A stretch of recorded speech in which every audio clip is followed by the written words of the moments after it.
లేదు రాధయ్య, అతను కేవలం తన స్వార్థం కోసమే మీకు మిత్రుడయ్యాడు.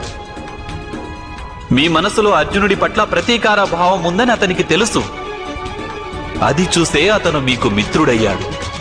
ఒకవేళ మీరు మీకు కలిగిన ఆ బాధలను మరచి సమాజంలోని బాధలను మీవిగా చేసుకునుంటే ఆ దుర్యోధనుడి మైత్రి కేవలం బూటకమని అర్థం చేసుకునేవారు. ఒకవేళ దుర్యోధనుడిలో నిజమైన ఉపకార బుద్ధి ఉండి ఉంటే మీరతని ద్వారా లోకంలోని అనేక బాధితులకు సహాయపడగలిగి ఉండేవారు. వాస్తవానికి అతడిని అన్ని అధర్మాలు అపరాధాల నుండి విముక్తుణ్ణి చేసి ఉండేవారు. కానీ మీరు ఈ సత్యాన్ని అర్థమే చేసుకోలేదు. మీపై అతను చేసిన ఉపకారాలకు వాస్తవానికి ఏమాత్రం విలువ లేదు.